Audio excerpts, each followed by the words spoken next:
Hello everyone, my name is doctor Imran Khan.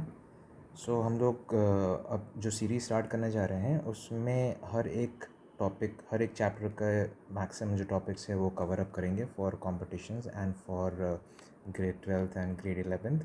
सो मेरे पास ये जो नोट्स हैं ये एक बुक का है, OP Agarwal, OP Tandon in fact. So ये मैंने प्रेफर इसलिए किया है जस्ट बिकॉज आपके पास प्रॉपर नोट्स भी पहुंच जाएंगे। जब इसका वीडियो आप देखेंगे तो टाइम भी कम लगेगा एंड एक्सप्लेनेशन भी इससे प्रॉपरली हो जाएगी। तो नोट्स जब आपके पास पहुंच जाएंगे आप इसका स्क्रीनशॉट ले लीजिएगा, फिर आप उसको अपने नोटबुक्स में कॉपी कर लीजिएगा। So this is the whole reason to present this particular video in this format. चलिए जल्दी से हम लोग स्टार्ट करते हैं। तो पहला हमारा जो चैप्टर है दैट इज़ सॉलिड स्टेट। और सॉलिड स्टेट में आप जानते हैं बहुत अच्छी तरीके से व्हाट आर सॉलिड्स। उनके पास स्पेसिफिक वॉल्यूम होता है, स्पेसिफिक शेप होता है। उनका जो वेपर प्रेशर होता है in the solid state is obviously very less as compare to the liquid and the gaseous state. तो ये नॉर्मल चीज़ें आप लोग जानते हैं। So solids are divided into two major parts. दो टाइप के सॉलिड होते हैं। एक सबसे पहला होता है अमॉर्फस सॉलिड और दूसरा होता है क्रिस्टलाइन सॉलिड। तो सबसे पहले अमॉर्फस सॉलिड के बारे में देख लेते हैं। So the term amorphous has been derived from Greek word amorpho meaning shapeless. So in amorphous solids the arrangement of building constituents is not regular but haphazard. जो constituents होते हैं ना वो बहुत haphazardly arranged होते हैं। जैसे यहाँ पर आप देख सकते हो ये क्रिस्टलाइन सॉलिड जिसमें आप देख सकते हैं जो डार्क वाले जो एटम्स हैं एंड जो सर्कुलर एटम्स हैं ये सब बहुत रेगुलरली अरेंज्ड हैं। बट जो अमॉर्फस सॉलिड होते हैं उसमें इरेगुलर अरेंजमेंट होता है। Alright, so although these solid possesses some of the mechanical properties such as rigidity, incompressibility, refractive index, etc., but do not have characteristic shape or geometrical forms. ठीक है। amorphous solid in many aspects resemble liquid.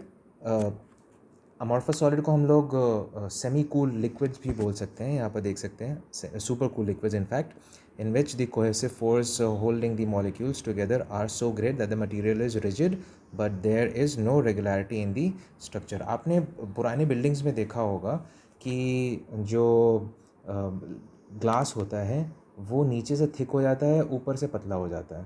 That is why because they are super cool liquid. वो धीमे धीमे आपको नज़र नहीं आएगा but वो धीमे धीमे फ्लो करता जाता है नीचे की तरफ due to gravity. Alright, so that is why they are called as super cool liquid and this is an example of amorphous solid. तो इनके कुछ एग्जाम्पल हैं, glass, rubber, plastic are some of the examples of amorphous solids. फिर amorphous solids do not have sharp melting points. अब देखिए sharp melting point होने के लिए हमें ये ज़रूरी है कि दो सिमिलर एटम्स अगर होंगे उनके बीच में सिमिलर टाइप के बॉन्ड डेवलप होगा। बट यहाँ पर क्योंकि डिसिमिलर टाइप के एटम्स होते हैं तो डिसिमिलर बॉन्ड्स प्रेजेंट होंगे हर जगह पे। अलग अलग बॉन्ड को तोड़ने के लिए अलग अलग अमाउंट ऑफ एनर्जी की ज़रूरत पड़ेगी, तो इसीलिए एक शार्प मेल्टिंग पॉइंट नहीं होता। ऑलराइट, जैसे यहाँ पर आप क्रिस्टलाइन सॉलिड में देख सकते हैं, यहाँ पर आप देख सकते हैं कि सेम टाइप ऑफ बॉन्ड्स आपको हर जगह मिल रहे हैं। जैसे ये सेम टाइप ऑफ बॉन्ड आपको मिल रहा है, राइट। तो जिसके वजह से सेम टाइप ऑफ बॉन्ड है, इसका मतलब आपको एक specific amount of energy supply करनी पड़ेगी। तो जिसके वजह से क्रिस्टलाइन सॉलिड्स होते हैं उनके पास शार्प मेल्टिंग पॉइंट होता है, मतलब एक स्पेसिफिक मेल्टिंग पॉइंट होता है। और जो अमॉर्फस लिक्विड सॉलिड्स होते हैं उनके पास शार्प मेल्टिंग पॉइंट नहीं होता। फिर आते हैं हम लोग क्रिस्टलाइन सॉलिड्स में। क्रिस्टलाइन सॉलिड्स, एक minute, let me change, yes. So crystalline solids जैसे अमॉर्फस सॉलिड का जस्ट उल्टा होता है। क्रिस्टलाइन सॉलिड्स में रेगुलरली अरेंज्ड एटम्स होते हैं in all the three dimensional network. Alright, ये जो अरेंजमेंट होता है ये बहुत लंबे दूरी तक इन दी मॉलिक्यूल जाता है, जिसकी वजह से इनको हम लोग ये भी बोलते हैं they have long range order. ठीक है। A crystalline solid consists of number of units called as crystals. ये बहुत ज़्यादा important है। A crystal is defined as a solid figure which has definite geometrical shape with flat faces and sharp edges. Now a crystalline solid या crystalline substance has a sharp melting point. जैसे हमने पहले discuss किया था amorphous solids में कि crystalline solids में जो अरेंजमेंट होता है, जैसे यहाँ पर हमने देखा था, यहाँ पर फिक्स होता है। ठीक है, रेगुलर अरेंजमेंट ऑफ एटम्स होते हैं, जिसके वजह से जो बॉन्ड्स जो बनते हैं वो सेम बनते हैं एंड हेंस जो बॉन्ड डिसोसिएशन एनर्जी होगी वो हमेशा सेम होगी इन क्रिस्टलाइन सॉलिड्स। नेक्स्ट हम लोग आते हैं isotropy and anisotropy, which is very very important. अब आइसोट्रोपी एंड आइसोट्रोपी क्या होती है?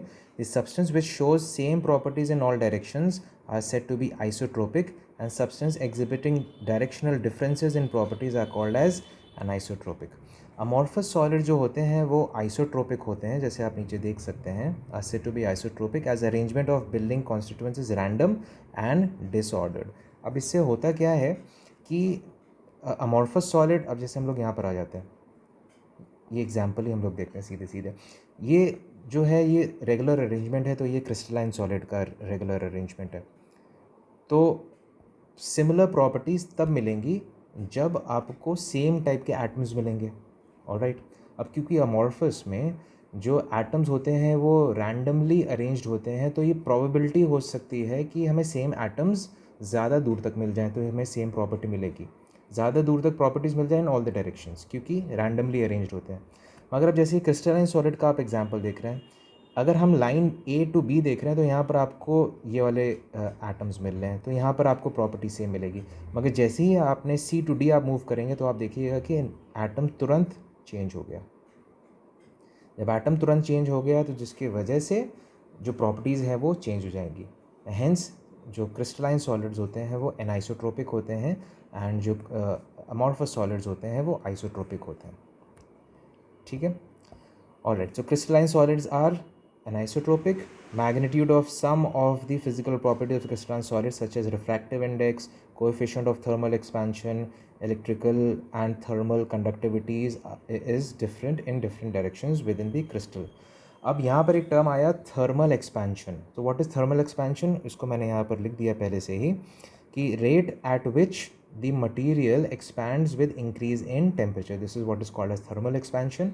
उसको एक्सप्रेस करते हैं विद अ टर्म या with the formula called as delta L is equal to alpha into delta T. Delta L is linear thermal expansion, delta T is change in temperature, and alpha is coefficient of linear expansion, जो कि temperature के हिसाब से थोड़ा बहुत very करता है, बहुत ज़्यादा वेरी नहीं करता। ठीक है, अच्छा, अब आइसोट्रोपी एनाइसोट्रोपी की जो प्रॉपर्टी होती है ना, वो हमें बहुत इंपॉर्टेंट चीज़ बताती है। This phenomena of anisotropy provides a strong evidence for the presence of ordered molecular arrangement in crystals. तो ये दरअसल आइसोट्रोपी एनाइसोट्रोपी की ही प्रॉपर्टी हमें बताती है कि जो क्रिस्टलाइन सॉलिड्स होते हैं वो रेगुलरली अरेंज्ड होते हैं, एंड जो अमॉर्फस सॉलिड्स होते हैं वो इरेगुलरली अरेंज्ड होते हैं। ऑलराइट, अब जल्दी से हम लोग एक नटशेल में देख लेते हैं the difference between crystalline and amorphous solid. ये 12th में बहुत ज़्यादा पूछा जाता है डिफरेंस। सो पहला है आपका क्रिस्टलाइन सॉलिड्स, दूसरा आपका amorphous solids. They have definite और रेगुलर ज्योमेट्री, एंड अमॉर्फस में they do not have regular geometry of atoms और आयंस। क्रिस्टलाइन में they have sharp melting points, and amorphous में they do not show sharp melting points. Reason आप लोग के साथ हम लोग डिस्कस कर चुके हैं। क्रिस्टलाइन सॉलिड्स आर एनाइसोट्रोपिक, ये भी डिस्कशन हो गया। Amorphous solids are isotropic. These are considered to be as true solids. These are considered to be as pseudo solids or supercooled liquids. Crystalline solids are rigid and their shape is not distorted. Amorphous solids are not very rigid. These can be distorted by bending or compressing forces. Alright, यहाँ पर अभी कुछ और properties बची हुई हैं, differences. Crystals are bound by plane faces. The angle between any two faces is called interfacial angle. All right. Amorphous solids do not have well-defined planes. ठीक है, मतलब ये हुआ कि आप जब क्रिस्टलाइन सॉलिड को काटते हैं ना, तो वो फिर से आपको शार्प एजेस ही देगा, मतलब डिफाइंड फेसेस या एजेस मिलेंगे। वेराज अमॉर्फस सॉलिड्स को जब आप काटते हैं तो आपको इरेगुलर एजेस मिलते हैं। बोलने का मतलब ये है। ऑलराइट, यहाँ पे जैसे लिखा हुआ ये देखिए। Alright, last property, crystalline solids show various symmetries. These are plane of symmetry, axis of symmetry, and center of symmetry. Amorphous solids do not show any symmetry, obviously because irregular arrangement of atoms होता है यहाँ पर। Alright, अब हम लोग आते हैं types of symmetry in crystals. तो सबसे पहला है आपका center of symmetry. Alright, so it is the imaginary point within the crystal that any line drawn through it intersects the surface of the crystal at equal distances in all direction. जैसे कि आप ये example देखिए, this is the example of centre of symmetry. ठीक है, एक point है जो जिससे सारे दूसरे जो डायगनल्स हैं या जो जितने भी एज सर्फेसेस हैं वो एक पॉइंट पे इक्वल डिस्टेंट रहते हैं. तो this is what is called as centre of symmetry. ये पूरे क्रिस्टल में सिर्फ एक ही आपको मिलेगी. अगर थोड़ा हम कॉमन सेंस लगे तो हमें सब पता चल जाएगा. प्लेन ऑफ सिमेट्री नेक्स्ट है. It is imaginary plane which passes through the center of crystal and divides it into two equal portions such that one part is exactly the mirror image of the other. अब जैसे हम example लेते हैं NaCl का. अब यहाँ पर आप देखिए NaCl में दो प्लेन ऑफ सिमेट्री है, एक है रेक्टेंगुलर प्लेन ऑफ सिमेट्री और दूसरा है diagonal plane of symmetry. Rectangular plane of symmetry कितनी हो सकती हैं? So rectangular plane of symmetry जो है वो आपकी होती हैं तीन. जैसे आप देख सकते हैं ये फेसेस, ये वाले फेस से लेके ये वाले फेस तक. ठीक है, सिमिलरली इस फेस से लेके इस फेस तक एक प्लेन ऑफ सिमेट्री बनेगी और फिर ऐसे ही नीचे से लेके ऊपर तक जो जाएगा तो that is also called as face of symmetry. तो इस तरीके से तीन फेस ऑफ सिमेट्री होती हैं in rectangular plane of symmetry. अब हम लोग आते हैं डायगोनल. डायगोनल में होती हैं 6 डायगोनल्स प्लेन ऑफ सिमेट्री होती हैं. कैसे? एक तो आप ये देख सकते हैं, एक तो ये बनाई हुआ है, दूसरा यहाँ से लेके यहाँ तक, तीसरा जब आप एजेस से यहाँ से लेके ऐसे बनाएंगे. ठीक है, तो ऐसे ही ऊपर आप देख सकते हैं 4 एजेस है ना, तो 4 तो आपकी ये हो गई, फिर जो सबसे पहला बना था 5 हो गया और ये आपका छठा, तो 6 हो गए इस तरीके से. ठीक है, आपको कभी भी सिमेट्रीज़ पढ़नी हो ना तो हमेशा सबसे बेस्ट तरीका होता है एक रूबिक क्यूब ले लीजिए. रूबिक क्यूब से आप बहुत इजीली प्रेडिक्ट कर सकते हैं सिमेट्रीज़ एंड कितने सिमेट्रीज़ वगैरह होती हैं. ठीक है, ऑलराइट. देन आते हैं axis of symmetry. Axis of symmetry. It is an imaginary straight line about which, if the crystal is rotated, it will present the same appearance more than once during complete revolution. अब यहाँ पर आप देख सकते हैं axis of symmetry के examples. सबसे पहला axis of fourfold जो कि 3 होते हैं. अब ये कैसे निकला? surface से surface to surface. Alright, surface to surface. अब आप इसी क्यूब को जब आप रोटेट करेंगे, 4 बार रोटेट करेंगे तो आपको वही सरफेस आपको नज़र आएगा आफ्टर 4 रोटेशन. इसको ऐसे भी बोल सकते हैं कि हर रोटेशन में आपको वही सरफेस नज़र आ रहा. तो टोटल नंबर ऑफ रोटेशंस आपको 4 करने पड़े. आप 4 बार रोटेट करेंगे तो आपको वही सरफेस बार बार नज़र आएगा. तो that is why it is called as 4-fold symmetry. अभी कितने टाइप के होते हैं? ये होते हैं 3 टाइप के. एक तो आपको दिख रहा, दूसरा यहाँ से यहाँ तक और तीसरा पीछे वाले से आगे वाले. तो these are 3 planes of symmetry. Similarly अब यहाँ पर आ गया एक्सेस ऑफ 3-fold सिमेट्री. मतलब कि जब आप इसको रोटेट करेंगे तो 4 एक्सेस ऑफ 3-fold मतलब जब आप 3 बार इसको रोटेट करेंगे तो आपको वही सरफेस बार बार आपको 3 बार नज़र आएगा जब आप पूरा 360 रोटेट करेंगे. ठीक है, फिर से बोल दे रहा हूँ, 360 जब आप रोटेट करेंगे तो आपको वही सरफेस 3 बार नज़र आएगा. That is why this is called as 3-fold symmetry. ये कितनी क्वांटिटी होती है? इनकी होती है 4. नेक्स्ट आते हैं एक्सेस ऑफ 2-fold सिमेट्री. मतलब कि एक तो सबसे पहले इनका लोकेशन देखिए, सबसे पहले कहाँ पर है, एज से लेके दूसरे एज तक, ऑपोजिट एज तक जा रहा है. ऑलराइट, अब जब 2-fold इसलिए बोला जा रहा है बिकॉज जब 360 आप इसको रोटेट करेंगे तो आपको 2 बार सेम सरफेस नज़र आएगा या सेम फेस आपको नज़र आएगा. That is why this is called as 2-fold. और ये होते हैं 6. जैसे कि मैंने आपको बताया कि आपको बुक में उतना ईजिली समझ में नहीं आएगा. अगर आपके पास रूबिक क्यूब हैंड में होगा तो you will be easily understanding all these things. ठीक है, यहाँ पर बहुत सारी चीज़ें जो मैंने अभी बताई वही हैं कि उसको 2-fold 3-fold 4-fold क्यों बोला जाता है. तो यहाँ पर उसका लिटरेचर दिया हुआ है कि इनको डायड, ट्रायड एंड हेक्सैड भी बोला जाता है. If the original appearance is repeated twice, मतलब 360 रोटेट करने में आपको 2 बार वही अपीयरेंस मिला है तो इसको हम लोग डायड बोलते हैं या 2-fold बोलते हैं. सिमिलरली 3-fold आ गया, 4-fold आ गया. ठीक है, ऑलराइट. सो इन ऑल अब नीचे आ जाते हैं. हालांकि एक फॉर्मूला भी दिया हुआ है बट जो मैंने आपको बताया वही फॉर्मूला है ये.